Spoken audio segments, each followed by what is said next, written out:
You're listening to Will County's News Talk Sports 1340 WJOL. It's a Tuesday morning. It's time for Money Talk, brought to you by NuMark Credit Union. Today we're going to be talking about protecting your money during a pandemic. At the end of the program, we're going to be giving away a $25 Visa gift card, compliments of NuMark Credit Union. How do you win? Well, you just sit back, relax, and listen.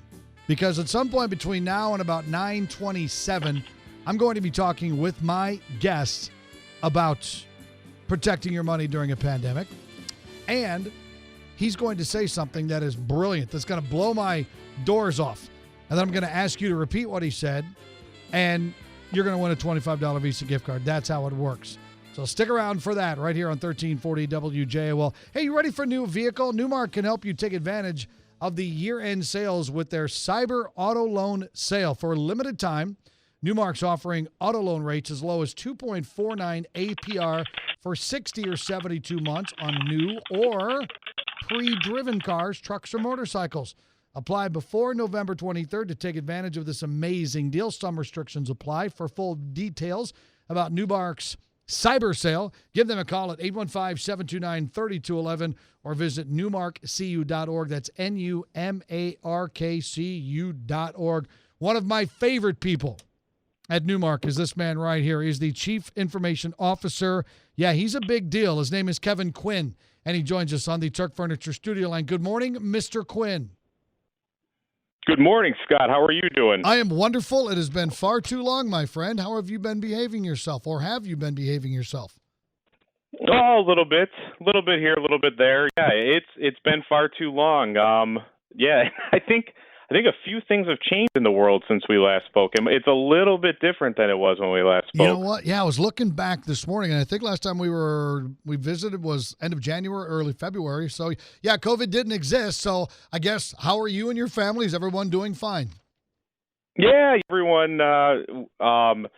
Immediate family in this household, we have not. We've been lucky and have not had to experience COVID. But yeah, everyone's doing well.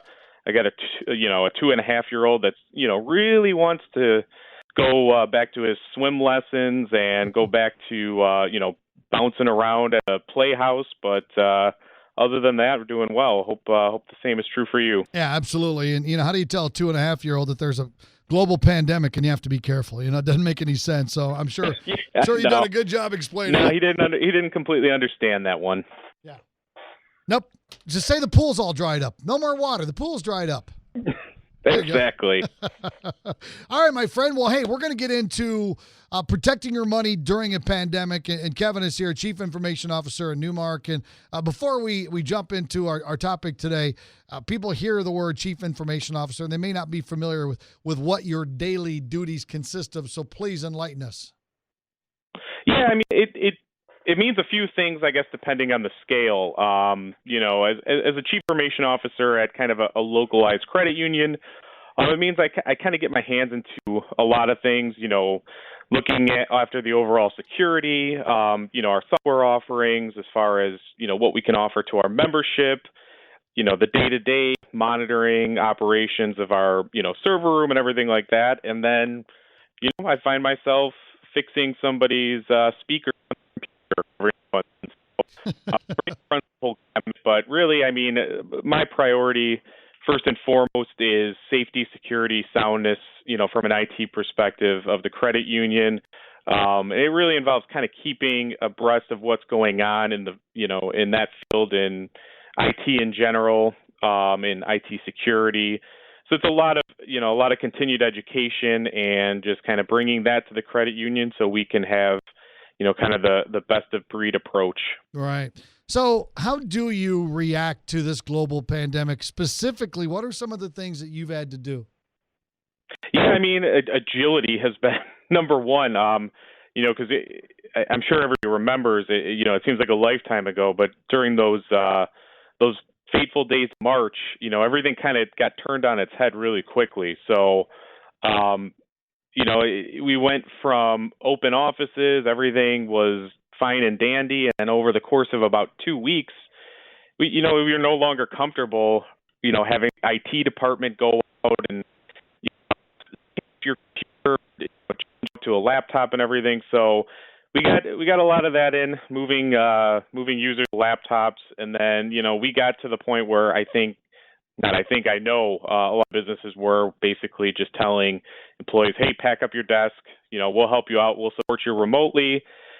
And it seemed like at that point there was just this, kind of common bond around this, this strange new world that employees really, they took it upon themselves, took the initiative, figured it out, got their computer set up, got hooked up to the network, got in, and it was like, we'd send 5 people home, and all of a sudden, I get logs if somebody starts signing in remotely, and all of a sudden I get like 1, 2, 3, they're all signed into the network and they're all good to go. So it was moving quick, kind of doing things that you didn't think you'd have to do. But I think the biggest thing is kind of being able to balance, because it can be a very precarious balance between accessibility and security. So we didn't have to do it. Had using their home computer, things like that. So it's just, it's a brave new world out there of, trying to figure all of that out and figure out how to do it securely. And, some places the security might have had to take a backseat so that, a place could keep their business up and running. So it's just been trying to think of creative solutions and really trying to strike a balance between, accessibility, keeping your business running, and also the security integrity of your data. Okay. Let's talk in general terms. NuMark as a credit union, what are they doing to, make it through COVID, if you will? Yeah, from kind of a base facility standpoint, we've got the the screens up at any of our member-facing stations, to protect both the member and the employee. We're asking that all members coming in wear a mask. We can provide them if you don't have them, and then we're also just trying to be very mindful of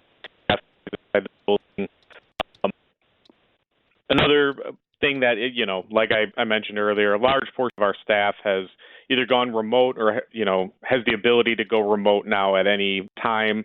We kind of got I don't want to say lull, but we kind of got that lull in there, I guess, for lack of a better phrase, in the summer. Where we really kind of fired up and we got a lot of departments moved over from desktops to laptops and really kind of strengthened our ability to, move on, drop of a dime, where they could be in the office one day and then, we just put a phone call out there, tell them, you're not coming in tomorrow, and they would be all set at home. So it's just a lot of being able to make that change as quickly as possible, because we saw how, quickly things turned before that. We're talking today with Kevin Quinn, Chief Information Officer, NuMark Credit Union. All right, so big picture here now. You're a guy that thinks, okay, what's coming next? What's coming next? How do you think COVID will permanently change the IT landscape? And we don't have an hour, so. I'm sorry? I said we don't have an hour, you know what I mean? Because you probably have a lot of opinion. I'll try to condense this one, but I think a lot of it, one of the very obvious ones is just purchasing has kind of forever changed. Laptops are kind of be the way to go. Also, there's a technology out there, virtual desktop infrastructure, that I think that's going to push a lot of businesses that way. And it's basically, it kind of actually goes back to a long time ago with a dumb terminal. Basically host a desktop in the cloud, give somebody a little terminal device, and then they pick up their quote unquote computer through the cloud. So basically they can wherever they want as long as you give them a terminal device or access, through even like a Chromebook or something. So it's kind of a neat way to do it. It takes the old school as far as, having that server-centric approach with the dumb terminal, but now, it's not green screen anymore. It's an actual Windows 10 desktop that, that's a big innovation that comes out of this. There's going to be a lot of places that are going to be fearful for, the next shoe to drop. And I think as we've seen in the changing from summer to fall, we're kind of back in the thick of it again. And not kind of, we are back in the thick of it again. So I think that's gonna shape a lot of decisions going forward. Retail and hospitality, once they're told that they're not, non-essential again, they're going to want to have a way to stay in business and to stay, viable. And I think there's going to be a lot of, and I guess I can't speak to them right now, but I think there's going to be a lot of viable and, creative solutions that come out of this. And I think a lot of those are going to be driven by IT, automation, AI, and things like that. I mean, I don't know if you saw, but Red Lobster actually just opened a ghost kitchen out in Chicago South Loop. So basically, just a kitchen, and it's available for delivery only. They're first of that kind. So it's already starting. I can only see once the economy. I mean, not that it's really the economy's. That could be another hour conversation. But once there's more clarity on how the future is going to go and people feel a little more stability, I think there's going to be large investments towards innovation and towards things like, Red Lobster and their ghost kitchen. Yeah, absolutely. All right. So cybersecurity threats, how many threats have come out of this pandemic? Because we all know that people are looking for opportunities, man, right? Oh, yeah. There's an absolute ton. Threat actors are capitalizing on COVID-19 like none other.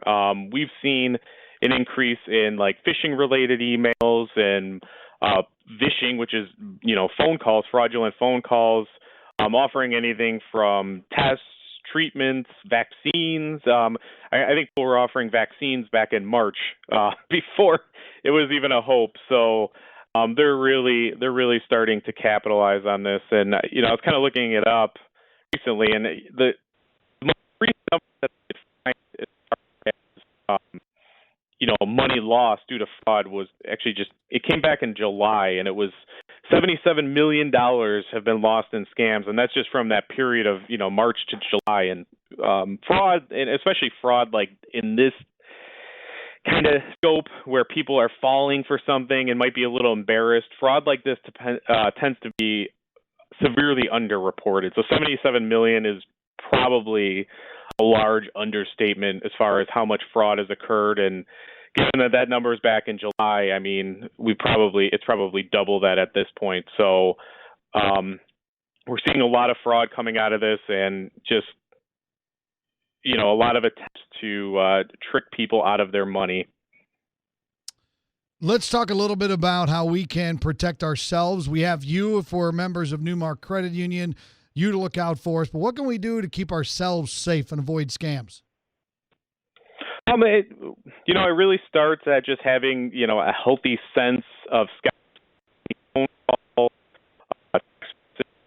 the email, and it's the service. I guess you got to look at if you get a call from Contact Tracer, there's a difference between a Contact Tracer and scammer, and it becomes very obvious once legitimate tracers, they're looking for just health information. They don't want personal financial information or your money. And to submit your information to a Contact Tracer, it's valuable information for helping to stop the spread of COVID, but at the end of the day, you're volunteering that information. If that person becomes threatening and they're looking for information that sounds suspicious and they're telling you that you need to do it or it's the law and everything, then you've got a scammer on your hands and you could just hang up the phone. So contact tracing is voluntary information. They're looking for health information and they don't want your social security number or anything like that. Anything as far as home test kits, they don't exist. Vaccinations,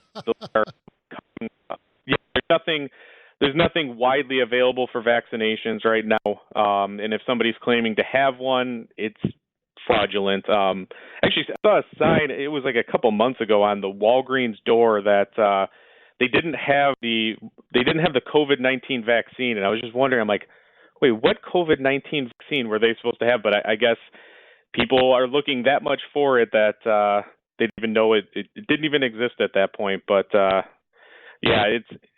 a lot of people, and fear really, breeds this, where people are looking for any kind of solution, anything that they can do to help protect themselves and their family, which is understandable, but it makes them more likely to fall for a lot of these scams. We've had like a lot of robocalls, a lot of robo text messages, low-priced health insurance, work-at-home schemes. It's it's just people trying to capitalize on this, and it's not so it's in every way, shape, or form, from contact tracer to offering a vaccine that doesn't exist to a take-home test kit to people claiming to be from the CDC or the WHO, but just you just have to be very mindful of those and know that, like, I guess at the end of the day, if something sounds too good to be true, it 100% is not true. Yeah, you're exactly right. Kev, we got about 5 minutes left. I got two big questions for you here, too. Any suggestions for businesses trying to adopt a more work-from-home culture? Yeah, I mean, really right now what we're seeing is a lot, one, it's goodwill, and two, it's, probably trying to create future customers. But we're seeing from a lot of these resellers of IT software, IT hardware, they're offering a lot of good services at no cost. So, we have one we work pretty closely with, and I don't mind mentioning their names, the Sentinel Technology in Downers Grove. Surrounding, your work from home security posture. So if you're a business and you've had to send your employees home, you have the ability to give them a call, and at no cost, they had a high level engineer. Like I know who this guy is, and it's not just some part-time employee, and they went through an entire spreadsheet with you, and they'd ask you questions of how are you securing this, what are you doing for this, and really provided a valuable service, and came back with recommendations, came back with a whole kind of report on what you could do, how you could improve this or that. I mean, obviously, how you're going to do that, how you're going to resolve those issues. Not all of those solutions are going to be free, but some may be. Some may be just a configuration change. And also, in terms of that, talking to the companies that you purchase from, they'll know about vendors like Microsoft, Cisco, any security providers that are offering free services at this point, or any kind of extended trials. So really, take advantage of them. If you don't have a partnership, you can reach out to a company like CDW or any, even the, IT provider down the street. Reach out, see if they have anything they can offer you, and chances are they'll know about any kind of, flexibility in purchasing or even free services that, I think everybody remembers when Zoom went free in the beginning of the pandemic. So there are still offers like that. There are still companies trying to do some good and probably build future customers, but there are still services like that where you can improve your security posture, at least in the short term, for little to no cost. Right, and that's good. That's very, very good. All right, so suggestion for people who are working from home. And we talked about it earlier this morning on my show. So many people are they've come to realize, I don't want to go back to work in an office, so I want to do something where I get to work at home forever and ever and ever. That's one thing. The other one is they have to do it now, but we'll go back to the office. So how can people adjust to working from home when they've never done it before? I would go crazy, by the way, if I had to do that. Yeah, I think that'd be my number one bullet point on this would be stop and smell the roses. Just take some time to, get away from your desk, communicate with other people. Really, a lot of it, I mean, if you're not used to it, it can be very strange because you're especially during a pandemic. It's one thing when you're going out and you're going to a family party on the weekend, or you're doing this and that, and then Monday through Friday, 9 to 5, you're in your home office. That's one thing, but you're in your home office, and then the rest of your time is also spent at home. It can be, it can drain you a little bit. So, some employers are allowing their employees to use, if that employee has conferencing software on their computer, they're allowing them to use it for personal reasons. So if you can use that to connect with friends and family after hours, take some time, get out of the house, go for a walk on your lunch break. I think one of the biggest ones is, resist the urge to pop into the office when, it's outside of your hours, unless it's something where you would normally have driven back into the office because you have to work on this or that or resolve something. Resist the urge to work on your off hours. That's a formula and a recipe for burning yourself out. And burnout, I think, has been at an all-time high during this just because stress is high. There's a lot of fear going on, and, people working from home, people being in kind of solitude right now, people are going to get burnt out. So I'd say just really try to get out, try not to overwork yourself, try not to pop in after hours, and try to see friends and family in any way you can, especially, if you're having to shelter in place again. Just reach out and try to hang out with people. Okay. Well, there you go. Well, as always, my friend, you are a fountain of information, a wealth of information. Kevin Quinn, CIO. Let's hope it's not another year, buddy. Oh, my God, yeah. Hopefully we can get these vaccines out and get back to living, and I can come visit you in the studio sometime soon. That would be really, really nice. All right, my friend, take care of yourself. Take care of that little one and those little ones at home, okay, brother? All right, thank you. You have a good one. All right, Kevin Quinn, CIO of NuMark Credit Union, right here on 1340 WJOL. It's going to wrap things up for another edition of Money Talk. However, I still need to give away some money. So early in the program, we're going personal on this one.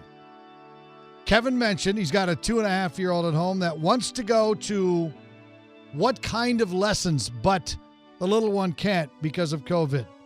Yeah, why can't we go to blank lessons? First correct caller on the Turk Furniture Studio line wins a $25 Visa gift card, compliments of NuMark Credit Union. If you're ready for a new vehicle, NuMark can help you take advantage of the year-end sales with their Cyber Auto Loan Sale for a limited time, offering auto loan rates as low as $249 or 60 for 60 or 72 months. Not or, for 60 or 72 months. That's pre-driven cars, new cars, trucks, or motorcycles. Apply before November 23rd to take advantage of this amazing deal. Go to newmarkcu.org or call 815-729-3211. What kind of lessons does Kev's little one want to go to, but they can't?